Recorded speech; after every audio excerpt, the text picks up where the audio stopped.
BA प्रथम वर्ष के सभी बच्चों को मेरा नमस्कार। बच्चों, आज मैं आप लोगों को एकांकी पढ़ाऊंगी और एकांकी का शीर्षक है श्यामा एक वैवाहिक जीवन। ये एकांकी जो है वह भुवनेश्वर के द्वारा रचित एकांकी है। भुवनेश्वर एक श्रेष्ठ एकांकीकार रहे हैं और उन्होंने अनेक एकांकियों की रचना की है। क्योंकि भुवनेश्वर का हिंदी एकांकी के विकास में बहुत ही महत्वपूर्ण योगदान रहा है। इनके प्रसिद्ध एकांकी संग्रह कारवां सन 1935 में प्रकाशित हुआ था। इसी संग्रह में श्यामा एक वैवाहिक विडंबना एकांकी भी है। हिंदी के एकांकी साहित्य में भुवनेश्वर ने ही कुछ ऐसे प्रयोग किए हैं जिन्हें एब्सर्ड नाटक की श्रेणी में रखा जाता है। इनके एकांकी साहित्य का पश्चिम का प्रभाव दृष्टिगोचर होता है इनके एकांकी पर। आज मैं जो एकांकी आप लोगों को पढ़ाने जा रही हूँ, श्यामा एक वैवाहिक विडंबना। इस एकांकी के जो प्रमुख पात्र हैं वो आप देख रहे हैं, पुस्तक में लिखे हैं अमरनाथपुरी, श्यामा, अपी, मनोज और हीरा। इसमें मिस्टर अमरनाथपुरी जो हैं वो एक एलीट क्लास के अभिजात वर्ग का प्रतिनिधित्व करने वाले एक अमीर व्यक्ति के रूप में दिखाई देते हैं और दूसरी जो है श्यामा वो एक आधुनिक स्त्री है और अमरनाथपुरी की पत्नी भी है। यद्यपि मुस्तापुरी श्यामा से बहुत स्नेह रखते हैं, बहुत प्रेम रखते हैं, लेकिन श्यामा जो है अमरनाथपुरी के द्वारा दिए गए प्रेम की कद्र नहीं करती हैं। मनोज जो है एक नवयुवक है जिसको श्यामा बेहद प्यार करती है और मनोज भी श्यामा से प्यार करता है और अमरपुरी से साफ साफ अपने प्रेम की कहानी को भी बयां कर देता है। और अंत में इस तरह जो है वैवाहिक जीवन की एक विडंबना उनके जीवन में प्रकट हो जाती है। बेटा ध्यान से देखो, पूरी कहानी का जो सार है उसमें मिस्टर अमरनाथपुरी एक रईस है, श्यामा आधुनिक पत्नी के रूप में है।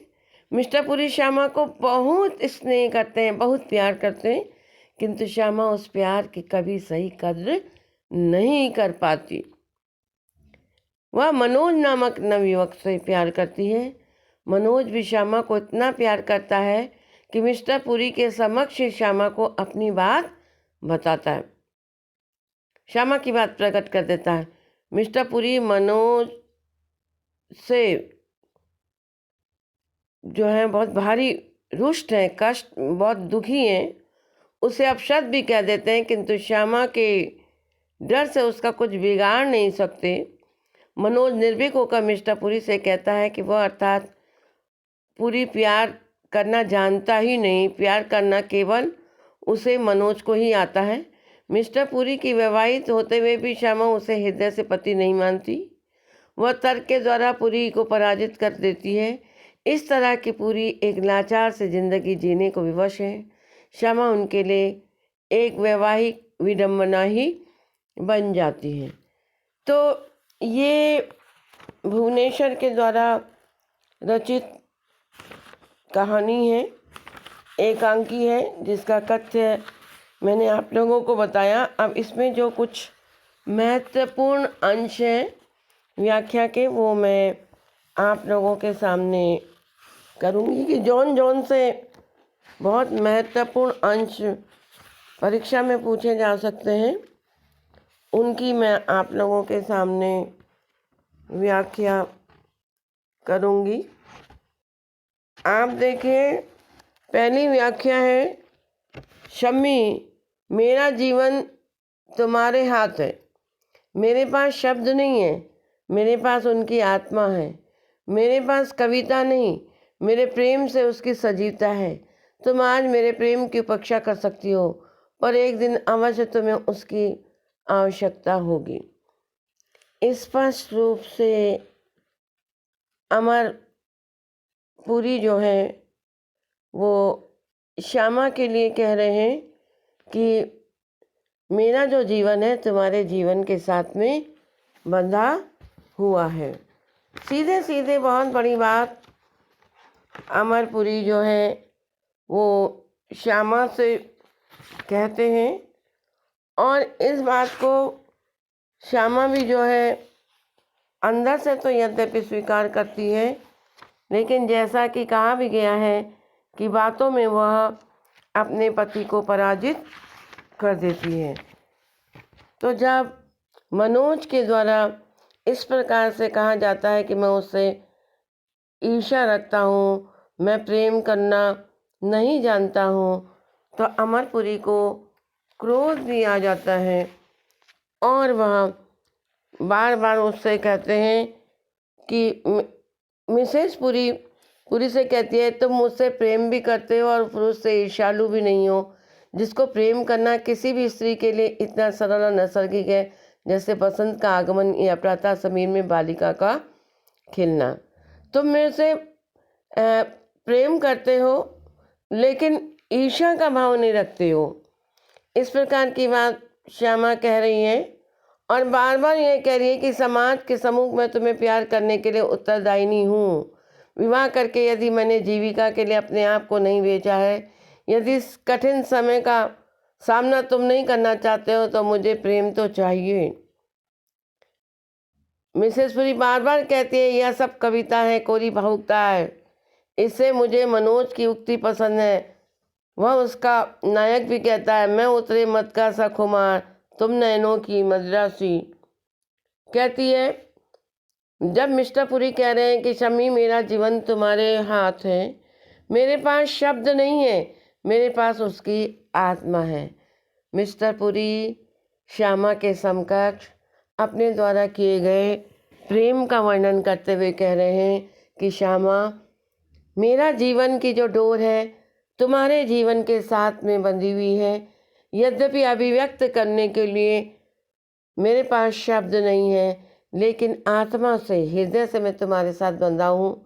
मेरे पास कविता नहीं, कविताओं का बखान करने के लिए मेरे पास वैसे शब्द नहीं है, लेकिन मेरे प्रेम में उसकी सजीवता है। तुम आज मेरे प्रेम की उपेक्षा कर सकती हो, पर एक दिन अवश्य तुम्हें उसकी आवश्यकता होगी। तुम मेरे द्वारा किए गए प्रेम की उपेक्षा कर रही हो और उसका उपवास उड़ा रही हो, लेकिन एक दिन तुमको मेरे प्रेम का अनुभव होगा। तो यहाँ पर मिस्टर पुरी जो है वो मिसेस पुरी से यानी श्यामा से अपने द्वारा किए गए प्रेम के यथार्थ को बयां कर रहे हैं। फिर मिस्टर पुरी कहते हैं कि तब तुम मुझ पर अन्याय कर रहे हो, यदि ऐसे कठिन और विकराल सत्य को तुम हंसी में नहीं कह रहे हो, यदि तुम इसे अपनी कविता की तरलता सरलता नहीं दे सकते, तो तुम मुझ पर अन्याय कर रहे हो मनोज, यह तुम्हारा अन्याय है। एक युवक जो मिस्टर पुरी के पत्नी श्यामा से प्रेम करता है और मिस्टर पुरी के समक्ष साफ साफ बयां कर देता है कि उसको प्रेम करना नहीं आता, मिस्टर पुरी को प्रेम करना नहीं आता, श्यामा से तो वही प्रेम करता है। ये सब बातों को सुनकर मिस्टर पुरी जो हैं वो बौखला जाते हैं और स्वाभाविक भी हैं और कहते हैं कि मनोज तुम मेरे साथ में एक अन्याय कर रहे हो और इस कठोर सत्य को तुम हंसी में नहीं कह रहे हो, तो मेरे को जो है निश्चित रूप से मेरे साथ में अन्याय कर रहे हो। मनोज कहता है यह आपका भ्रम है मिस्टर पुरी, मैं आपके ही अंतर से ये बात आपसे कहना चाहता हूँ। मनोज श्यामा के पति को यह जतला देता है कि वे श्यामा से स्नेह और प्रेम नहीं करते। श्यामा से हृदय से यदि कोई प्रेम करता है तो मनोज ही करता है। मनोज जब कहते हैं कि नहीं मैं श्यामा से प्रेम करता हूँ, तो मनोज कहता है तुम जिससे उसकी एक भावना भी नहीं मिलती, तुम जो उसे एक निर्जीव लता के समान अपने अंग में लपेटे रहना चाहते हो, तुम तो केवल अपनी शारीरिक वासनाओं को तृप्त करना चाहते हो, तुम उसे प्यार करते हो, तुम जो अपने सर्वोत्तम रूप में भी उसके साधारण से साधारण त्याग से निकृष्ट हो। मनोज मिस्टर पुरी से बेबाक रूप से कहता है कि मैं यह नहीं मानता कि भावनात्मक रूप से तुम श्यामा से जुड़े ही नहीं हो। तुम तो एक पेड़ की लता के समान अपने जीवन से अलग उसको तुमने काट कर रखा है और अपने जीवन की शारीरिक इच्छाओं की पूर्ति के लिए या वासना के रूप में तुम उससे प्रेम करते हो। तुम हृदय से उससे प्रेम नहीं करते, उसके द्वारा दिए गए त्याग को तुम भुला चुके हो। फिर मिस्टर पुरी जब कहते हैं नहीं मनोज इसमें कोई लाभ नहीं, क्या तुम उसकी सहानुभूति भी मुझसे छीनना चाहते हो? क्या तुम चाहते हो कि मुझे एक पतित ईर्ष्यालु मनुष्य समझे? मैं तुमसे विनय करता हूँ, इससे कोई लाभ नहीं मनोज। बार बार दोनों का संवाद चल रहे हैं, एकांकी की कथा गतिशील हो रही है। वो कहता नहीं ऐसी बात नहीं है। फिर तुम बाद में वो कहते हैं इस प्रकार से बेटा इस एकांकी के महत्वपूर्ण अंशों को मैंने आपको बताया और कुछ अब आलोचनात्मक प्रश्न इस एकांकी के हैं। श्यामा एक वैवाहिक विडंबना शीर्षक का औचित्य सिद्ध कीजिए। देखो जैसा कि ऊपर टाइटल है, शीर्षक है, आपकी किताब के ऊपर ही लिखा है भुवनेश्वर का कि श्यामा एक वैवाहिक विडंबना, ये इस एकांकी का शीर्षक है। बेटा एकांकी का शीर्षक एकांकी की आत्मा होता है। और आप देखिए कि मिस्टर पुरी और श्यामा के जीवन में जो एक वैवाहिक विडंबना बनकर उनका जीवन रह गया, यह विषय बड़ा सार्थक है, उपयुक्त है, कहानी की आत्मा है और उचित है। और इसमें श्यामा एक वैवाहिक एकांकी के किस बात ने आपको सबसे अधिक प्रभावित किया? तर्क सहित उत्तर दीजिए। आपको मनोज ने प्रभावित किया, श्यामा ने किया या अमरपुरी ने किया? इसके विषय में आपको वर्णन करना है। श्यामा एक वैवाहिक विडंबना एकांकी की मनोविश्लेषणात्मक समीक्षा कीजिए। देखिए मनोविज्ञान के आधार पर आपको इसकी समीक्षा करनी है।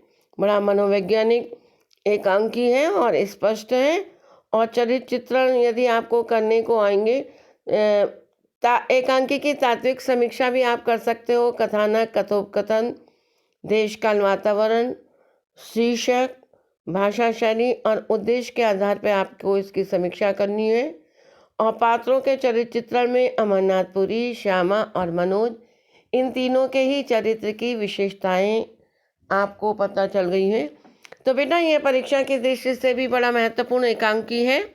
आज मैंने आप लोगों को श्यामा एक वैवाहिक विडंबना भुवनेश्वर के द्वारा रचित एकांकी को पूर्ण